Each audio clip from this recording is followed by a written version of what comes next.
제가 오늘 그리는 거는 수채화 세밀화인데요. 일단은 밑바탕을 어떻게 진행을 하는가를 한번 보여드리려고 하는데요. 그리고 수채화를 할 때 여러분들은 소재를 뭐 이렇게 택하게 되잖아요. 뭐 풍경을 하든지 정물을 하든지 인물을 하든지 여러 가지 그 형태들이 있어요. 근데 그걸 어떻게 정하느냐에 따라 가지고 그 처음서부터 많이 결정이 되거든요. 저는 지금 일종의 이제 정물화이기도 한데, 저는 이제 스토리를 제 유년 시절부터 뭐 청년기, 그 다음에 중년기까지 어떤 그 여정 같은 거를 제가 좀 그려내려고 하고 있어요. 보통 수채화를 시작할 때 그 흔히들 일반 어떤 처음 시작하시는 분들은 그 다른 거를 보고 참고하는 게 뭐 맞겠죠. 처음서부터 어떤 소재를 선택해서 자기의 어떤 스타일을 굳혀나가기가 굉장히 어렵거든요. 그 아시다시피 수채화는 뭐 이 테크니컬이 굉장히 많거든요. 그러니까 어떤 식으로 할 것인가에 따라 가지고 이 많은 또 뉘앙스가 달라지거든요. 맛이 달라지죠. 뭐 배우지 않아도 뭐 이렇게 할 수 있는 분도 계시지만은 일단 물감을 칠해서 좀 잘 칠하는 거는 좋잖아요. 뭐 굳이 안 배우려고 노력할 필요는 없죠. 뭐 학교에서도 미술 교육이라는 게 사실은 중구난방이지만은 정해진 틀도 없고 하지만 진짜 커리큘럼이 없어요. 그냥 교수님들 마음대로, 선생님들 마음대로 이렇게 하시거든요. 근데 저는 이제 오랫동안 어린 시절부터 뭐 16살 때부터 이제 그림을 그렸으니까 뭐 굉장히 오래됐죠. 그리고 저 같은 경우에는 딴 길로 세 본 적이 없어가지고 경험이 많죠. 제가 이제 수채화 같은 걸 하면서 이제 기존 그 스타일들에 이제 식상해가지고 재미가 없더라고요. 뭐 매일 비슷한 풍경들 그리고 비슷한 터치, 그다음에 비슷한 색감 이런 거로 그리다 보니까 재미가 너무 없는 거예요. 그래서 뭐 수채화보다는 또 어떤 다른 재료를 통해 가지고 여러 가지 많은 그림을 그렸는데, 특히 이제 물감을 만드는 거에 재미가 빠져가지고요. 저는 유화 물감도 계속 만들어 썼거든요. 그러니까 모든 재료는 자급자족하려고 노력을 많이 했죠. 왜냐하면은 이 사실 누가 도와준다고 해도 밑도 끝도 없이 들어가거든요. 근데 뭐 여러분들도 세대마다 좀 다르겠지만은 이 처음서부터 이렇게 경제적으로 뭐가 좀 해결되는 건 아니거든요. 그리고 그것도 살아가면서 뭐 계속 그렇게 여건이 비슷하지는 않죠.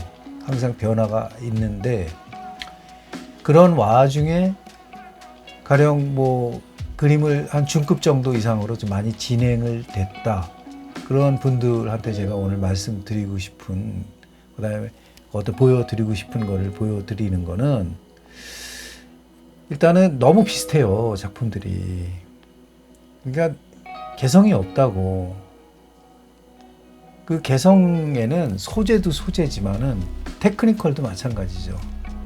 그 기법을 이루어 나가는 방법 같은 거, 이런 것조차도. 그래서 저는 뭐 싹공일기를 한 지가 오래됐으니까 거의 뭐 20년이 넘었잖아요.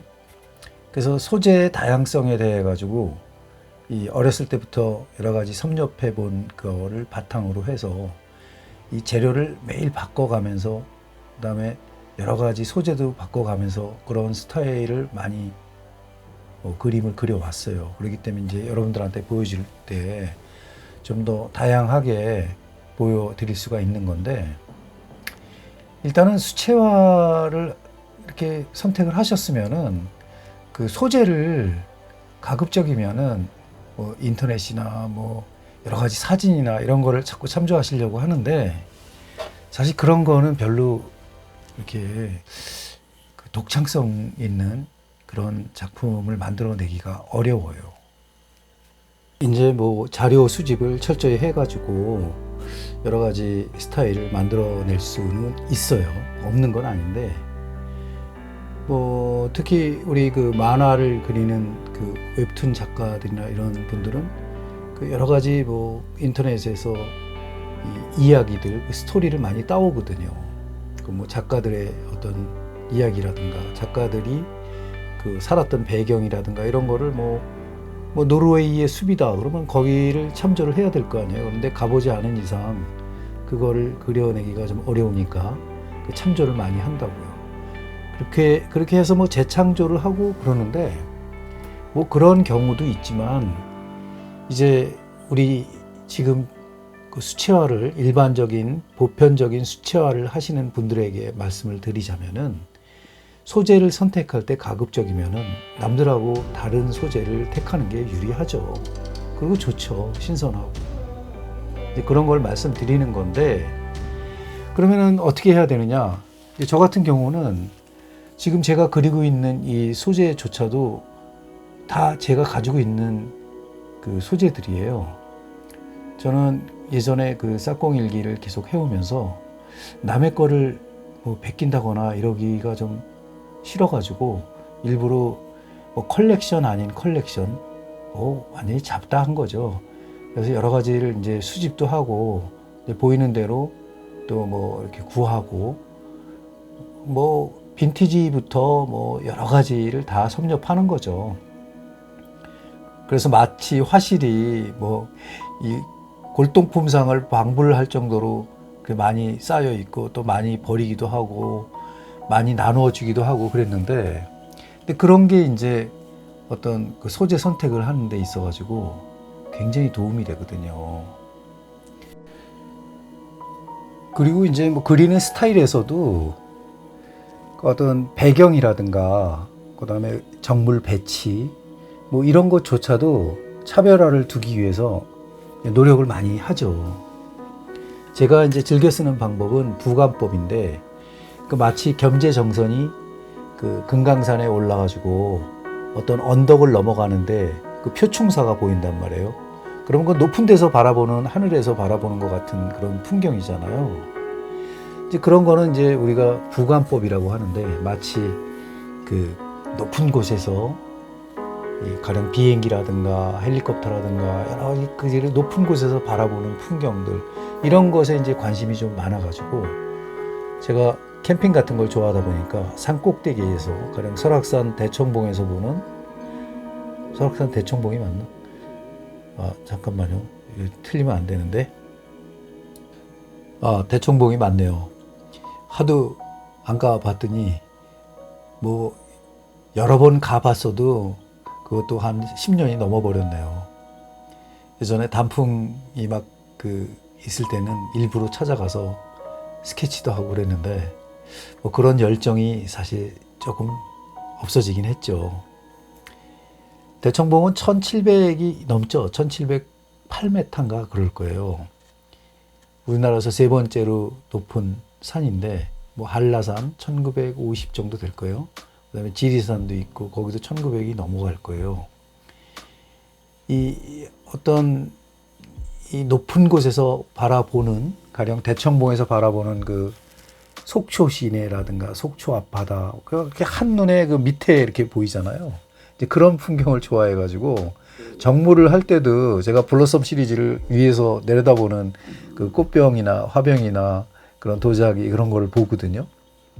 그런 데서 이제 그 어떤 소재에서 보는 각도에서 차이점을 두는 거죠.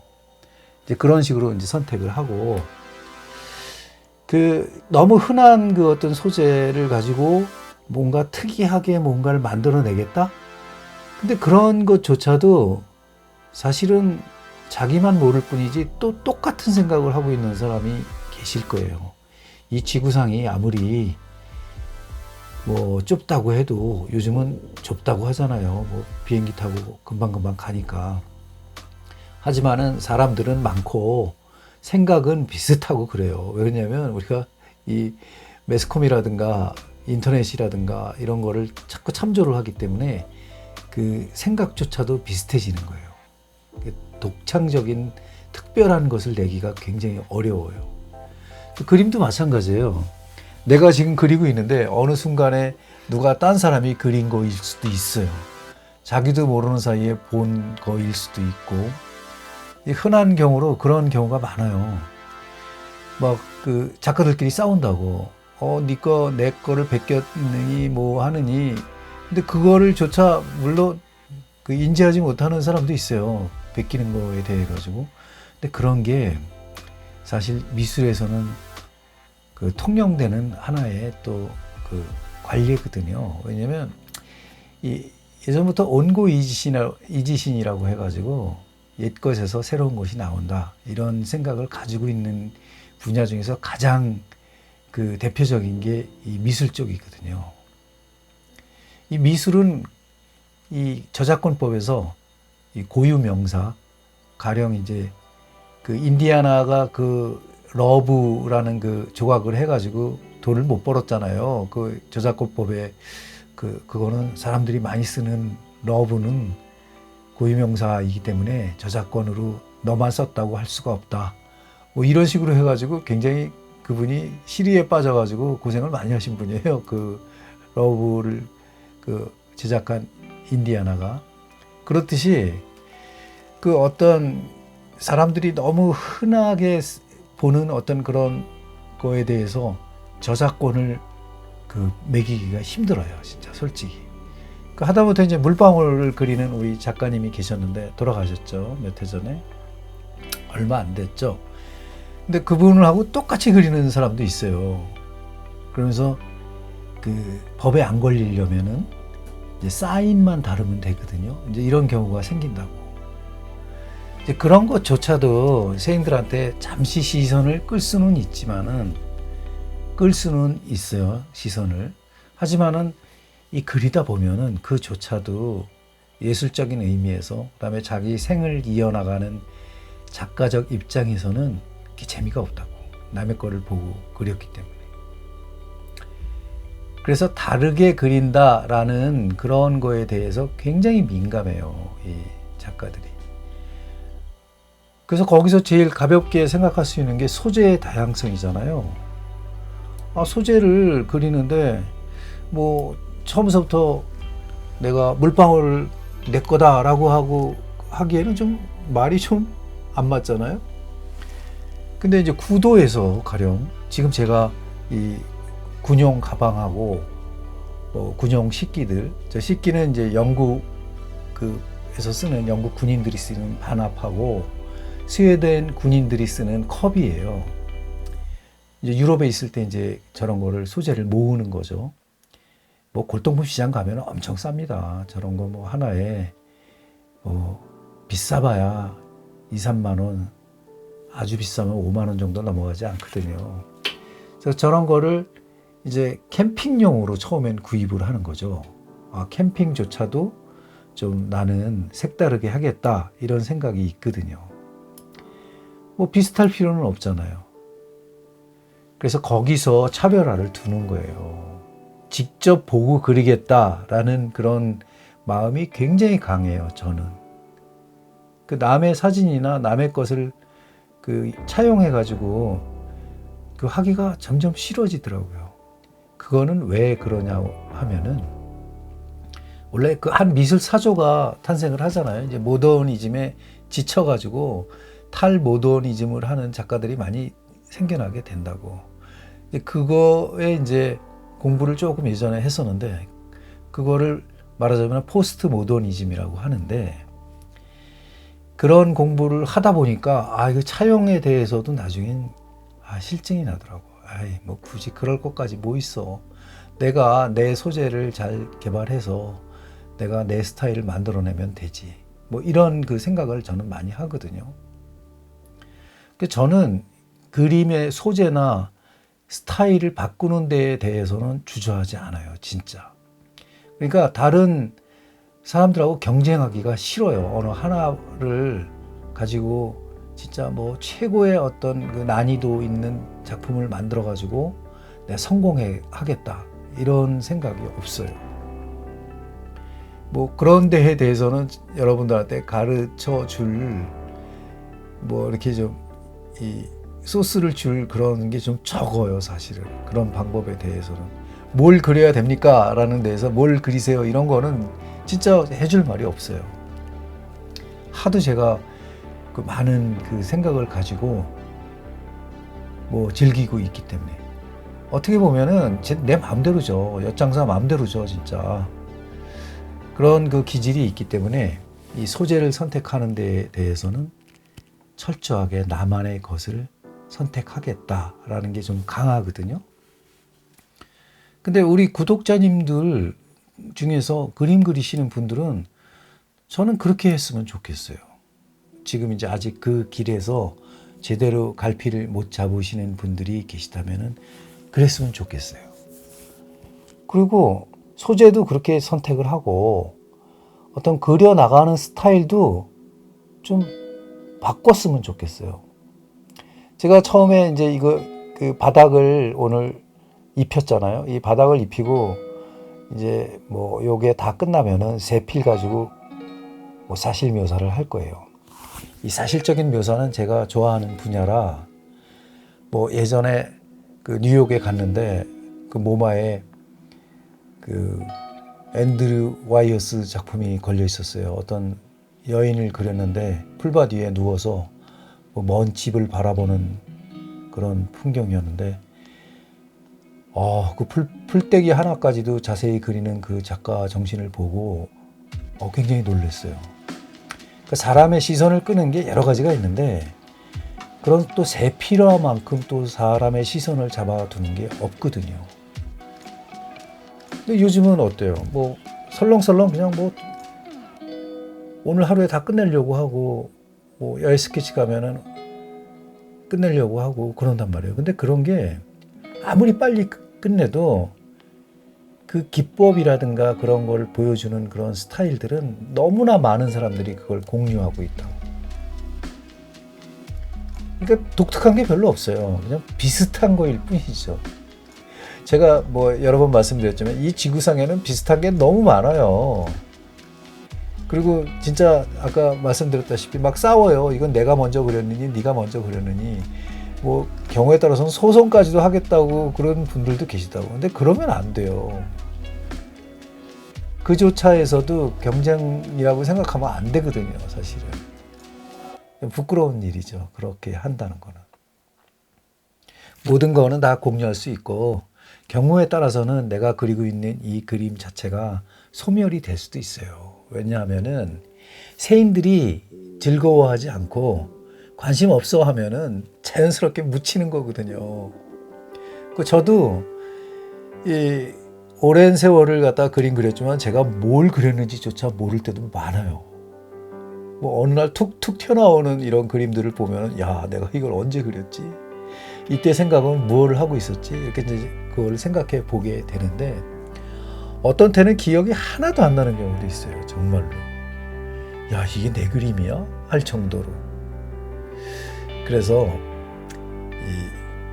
제가 오늘 이 순간을 이렇게 즐기면서 어떤 작업을 하면서 또 이거를 누가 공감해 주면은 좋지만은 또 공감해 주지 않는다고 해가지고 막 그 발버둥 칠 필요는 없잖아요.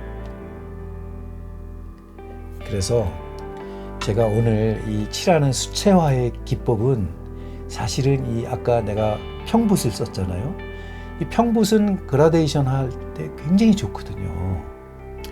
전 세계적으로 평붓을 다 쓰죠. 하지만 우리나라처럼 그 입시가 지독한 나라는 새로운 그런 붓을 개발하게 돼 있어요.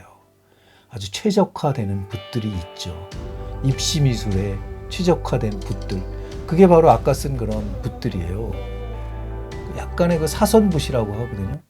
근데 일러스트레이션 하는 분들이 엄청 그걸 많이 써요. 사실은. 그 그라데이션 할 때 굉장히 좋거든요.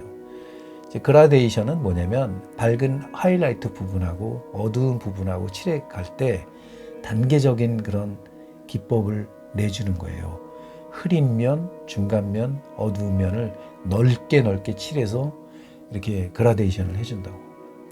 그런 그라데이션을 해서 정물을 할 때 가장 유리한 거는 뭐 금속을 칠한다거나 아니면은 넓은 면에 면적을 칠한다거나 이럴 때 굉장히 좋죠. 뭐 풍경화에서는 하늘을 그릴 때 굉장히 유리하죠. 바다를 그릴 때 유리하고. 그 사선붓의 끝에는 또 뾰족한 부분이 있어요. 그거 아주 세밀화도 좀 가능하고 웬만큼까지는. 근데 그런 게 이제 우리 일러스트레인 요즘은 회화과보다 디자인과가 들어가기가 더 힘들어요, 사실은. 공부 잘하는 애들도 엄청 많고.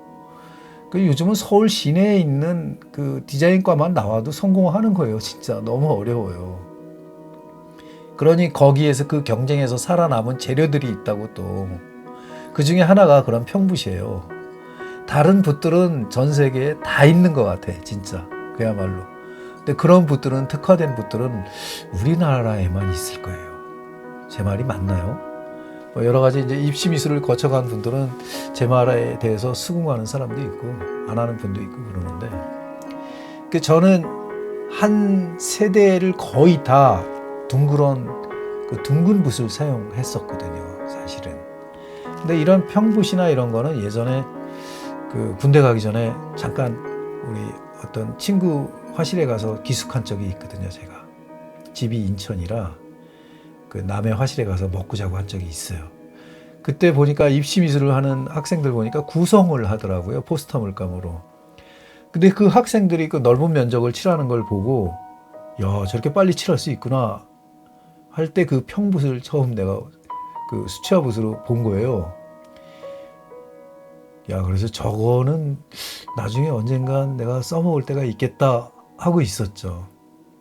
뭐 가끔 가다가 넓은 백붓으로 넓은 면적을 칠하는 경우는 있어요, 큰 그림을 그릴 때. 근데 그거는 수채화는 아니었고 뭐 유화나 아크릴화나 뭐 동양화 비슷한 풍의 어떤 이 백드롭을 할 때 그런 거를 이용하긴 했거든요.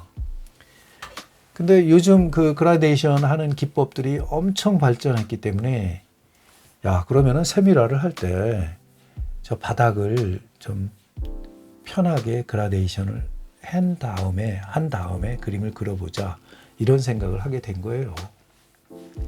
오늘 1편은 여기까지 하고 2편 세필을 가지고 그림을 그릴 때 다시 자세히 설명해 드리겠습니다. 감사합니다.